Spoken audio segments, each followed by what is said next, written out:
Está en Carolina del Norte. ¿Dónde está hoy? Sí, don Ricardo, buenas noches. Estoy en Carolina del Norte. Mucho gusto. Un placer Gracias, estar con usted. gracias Roberto. Luego de un mes de la toma de posesión de la presidenta Castro, haciendo una evaluación rápida sobre lo positivo, negativo, podríamos decir que esta derogación de la ley de secretos, que también es obviamente responsabilidad, atribución del Congreso Nacional proceder a su derogación, es como algo positivo de lo que se está haciendo en estos primeros 30 días. Sí, sí, totalmente, don Edgardo. Mire, si hay que destacar acciones que se han implementado bien desde la administración de la presidenta Xiomara Castro, es básicamente la solicitud de la Comisión de Lucha contra la Corrupción, la derogación de la ley de secretos, el tema de que ciertos ministerios han solicitado la cooperación, acuerdos de cooperación con el CNA, ¿verdad? Como son el Ministerio de Desarrollo Económico, el Ministerio de Salud, y adicionalmente algo importante es las relaciones con el gobierno de los Estados Unidos. Pienso que son sólidas, creíbles, y adicionalmente la relación con los organismos multilaterales, ¿verdad? Usted me dice, dentro de lo positivo de este primer mes, me parece que en un trabajo conjunto con el Congreso Nacional, la solicitud del establecimiento de la CICI. Total. Muy bien. Sí. Lo que estamos viendo ahora es la derogación de la ley de secretos, que permitirá abrir archivos, tener acceso a información, a documentación, que no sabemos con qué nos vamos a encontrar ahí, ¿verdad? Así es. Muy bien. Y lo otro es que instituciones como por ejemplo la Secretaría de Economía, la Secretaría de Desarrollo e Inclusión Social, CEDIS, la Secretaría de Salud, ha incluido en el CNA en una labor de una Acuerdo de especie cooperación. ¿perdón? Acuerdo de cooperación, Sí, ¿verdad? de cooperación de aquí en adelante, pero también de qué es lo que ha pasado recientemente, o sea, cómo encontraron salud, qué pasó con salud, ya vimos el informe hoy del CNA, el CEDIS está en esa misma línea, y don Pedro Barquero en economía también. Así es. Y destaca usted también la relación con Estados Unidos. Dos La cosas. relación con los Estados Uno, la Unidos. llegada de la vicepresidenta Kamala Harris, y luego la semana pasada la llegada también de la jefa del Estado El Comando del Sur. Comando Sur de Estados Unidos aquí a Honduras.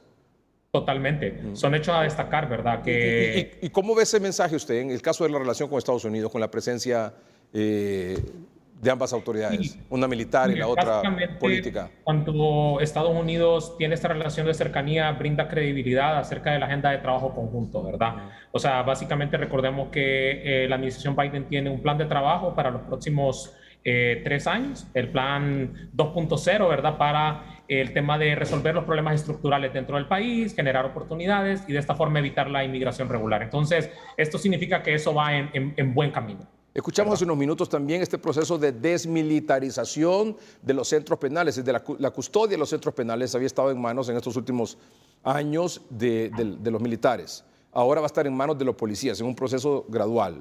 Es un proceso gradual, así es. Esto es una demanda que tenía organizaciones internacionales, de derechos humanos sobre todo, y había sido también creo que una de las propuestas de gobierno de la entonces candidata Xiomara Castro. Me parece también que es un hecho importante a destacar, ¿no cree? También es un hecho importante destacar dentro de este primer mes de gobierno, ¿verdad? Son pasos sólidos, ¿verdad? Pienso que esos elementos son los que se pueden resaltar dentro del primer mes. Muy bien. Creo que está pendiente algo que nos hablaron mucho en campaña, el tema de la revisión, que no es fácil también entiendo, pero igual hay que entrarle a la revisión del contrato con Palmerola, el tema de las zonas de desarrollo económico, las sedes, el cobro del peaje. No sé si finalmente eso va a entrar o no y de qué manera. Habrá una revisión de esos contratos, de esas concesiones, además de todo lo que ha pasado con la energía eléctrica también, evidentemente. Así es, y eso probablemente son los temas de hacia futuro. Yo realmente en este mes, en este primer mes creo que ha sido una agenda cargada en estos aspectos, entonces habrá que darle espacio, ¿verdad? Como yo siempre he dicho, todos los funcionarios de gobierno entran con el beneficio de la duda en este momento, ¿verdad? Claro. Y tienen todo el accionar para poder actuar y para poder hacer acciones responsables. También tengo críticas al respecto, licenciado Ricardo, de cuáles son. Y me imagino por dónde va. Le puedo asegurar que un comentario sobre algo que no ha sido positivo puede ser en dos sentidos. Uno, este decreto de amnistía puede ser uno. Totalmente. Y el otro, el tema de esta controversia generada entre el informe que presentó la actual secretaria de Finanzas con el informe que presentó, bueno, la semana pasada, con el informe que presentó esta semana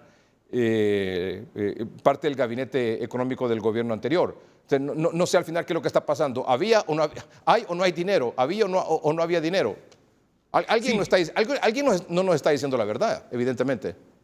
Totalmente. Y más que entrar en eso, yo pienso que definitivamente se tienen que hacer los análisis al respecto, pero desde mi perspectiva de economista, lo que me deja muy preocupado es el tema de mensaje por parte de la Secretaría de Finanzas. Y en esto voy a entrar en dos puntos. El primero, la aprobación de un decreto de emergencia sin seguir avanzando con los temas de reperfilamiento de la deuda, ¿verdad? Emergencia Ese fiscal. Exactamente. Mire, si hacemos memoria, en el año 2010, durante la presidencia, durante el gobierno del presidente Lobo, se aprobó un decreto de emergencia. ¿Qué sucedió 2, 3 años después? Se terminaron colocando bonos soberanos con tasas de interés de aproximadamente 8%, ¿verdad? Y básicamente esos bonos no fueron utilizados en inversión, sino que para poder cumplir con compromisos del gobierno de gasto, ¿verdad? Básicamente, poder cerrar esas brechas, y el déficit se disparó en aproximadamente 7 y 8%. Estamos viendo algo similar en este momento, y lo que nos puede dar la evidencia de esto es cómo el riesgo país de Honduras se ha empezado a disparar en las últimas semanas, ¿verdad? Eso pienso yo que es algo a notar, y esto es un problema cuando no se tiene un plan estructurado de crecimiento económico en la cual incluye las metas de crecimiento económico, las metas de déficit fiscal y una comunicación deficiente, ya que los inversionistas, cuando nos evalúan, han incrementado este riesgo país. Y mire qué contradictorio, licenciado Edgardo. La ministra de Finanzas mencionaba que vamos a necesitar aproximadamente 2.000 millones de dólares para poder cerrar las brechas de financiamiento. Pero este financiamiento ahora es mucho más caro de lo que era hace unas semanas, ¿verdad? Eso por un lado, financiamiento externo. Si quisiéramos colocar un bono soberano en este momento, Honduras tendría que colocarlo a una tasa de interés de 9% por 10 años aproximadamente, que es la misma tasa a la cual colocó el presidente Lobo en el 2013, ¿verdad? El gobierno del presidente Lobo, ¿verdad? Eso por un punto. Un segundo punto es que cuando el riesgo país incrementa, hay un mecanismo de transmisión, hay un impacto sobre el crédito interno. Entonces, las tasas de interés domésticas se van a ir para arriba, Sí. van a empezar a deteriorar el crédito, y entonces, por lo tanto, cualquier meta de crecimiento económico que usted haya realizado a priori, ¿verdad? Antes de realizar estos mensajes de política fiscal de forma desordenada, tienen impacto en sus metas de inversión. Entonces esto va a contraer la inversión y no va a permitir que usted pueda cumplir. Y un tercer punto es todos los temas de reperfilamiento de la deuda, ¿verdad? De poder reperfilar la deuda, ¿verdad? Lo miro complicado en este punto, ¿verdad? Lo miro bien complicado. Aquí, antes de aterrizar un poquito más con lo que usted está planteando, porque quiero que usted nos explique a todos, a los ciudadanos en general, ¿cómo vamos a resentir, de qué manera nos va a afectar esto que usted está planteando con respecto a estos mensajes contradictorios sobre cómo se encontró el asunto fiscal en el país? Esta gráfica, no sé si las tenemos también, si la podemos compartir. Esta gráfica es la que hacía referencia a usted sobre cómo en estos últimos días ha aumentado el riesgo país. ¿Podría explicarlo, por favor? Sí, claro que sí. Mire, podemos observar que la línea anaranjada representa el riesgo país de Honduras, la azul representa el riesgo país de Latinoamérica, ¿verdad? En la dirección creciente significa que el país se está deteriorando el riesgo país, ¿verdad? Entonces, vemos 2 o 3 fechas importantes. La primera es la fecha de la toma de posesión de la presidenta Xiomara Castro. Cuando ella envía un mensaje de reestructuración de la deuda, automáticamente el mercado internacional reacciona y se da un primer incremento en el riesgo país. Pero con todos los temas del decreto de emergencia fiscal y con todos los temas de las medidas de las cuales habló la abogada Ritzy Moncada, el riesgo país se dispara aún más y nos encontramos aproximadamente en 6.16. ¿Qué significa eso? Eso es como cuando a usted un banco le trata de revisar su récord crediticio y decide por cuánto le va a prestar el dinero, a qué tasa de interés, ¿verdad? Entonces, si en este momento Honduras deseara colocar un bono soberano, ¿verdad? Tendría que pagar una tasa de interés mucho más elevada de la que pudiera haber pagado semanas anteriores. O sea, entonces, que en términos prácticos nos van a prestar menos y nos van a prestar más caro. nos van a prestar más caro. Entonces, en este momento nos van a prestar a tasas de 9% por un bono de 10 años, por darle un ejemplo.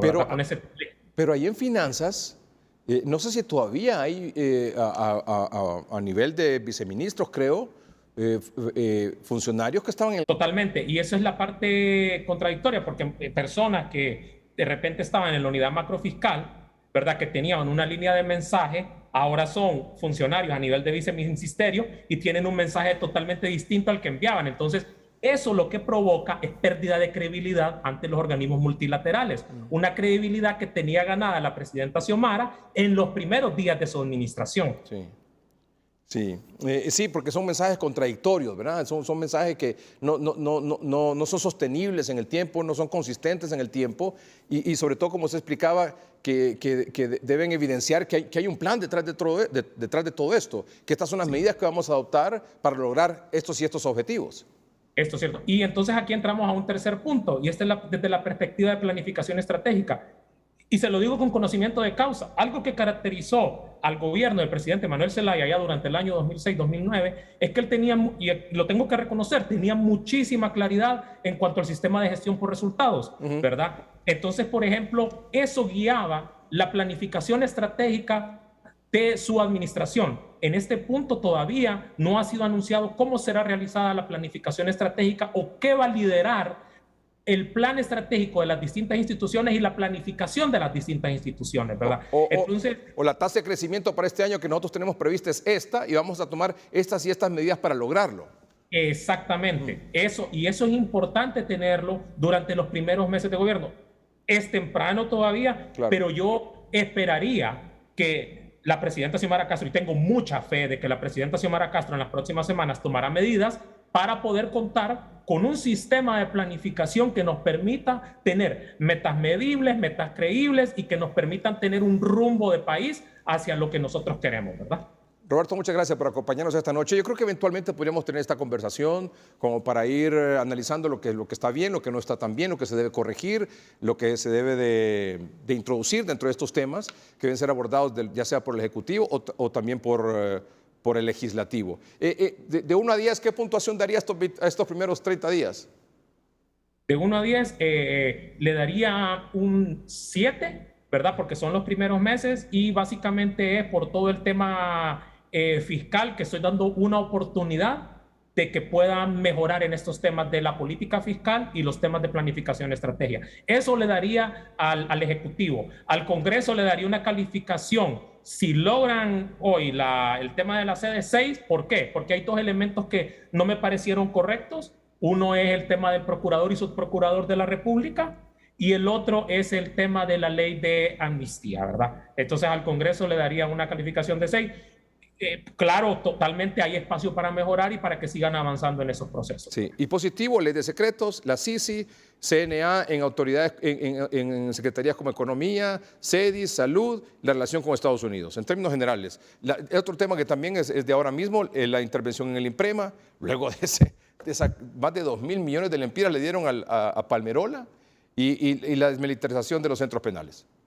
Así es. Muy bien. Totalmente. Hay tiempo de enrumbar estos temas económicos. Hay tiempo. Totalmente. Pero hay que hacerlo pronto. Porque estos mensajes después tienen tremenda repercusión y luego cambiar la impresión de esta gráfica, por ejemplo, que va para arriba y luego bajarla, no es fácil, ¿no? No es fácil. Así es. Hay que mandar los mensajes correctos a los mercados internacionales. Muy bien. Sí, es como el COVID, cuando ya va para arriba, que baja es difícil. Bueno, gracias Roberto, muy amable. No, le agradezco mucho, licenciado Edgardo. Gracias, Roberto Lagos, máster en Economía, nos acompaña siempre de Carolina del Norte.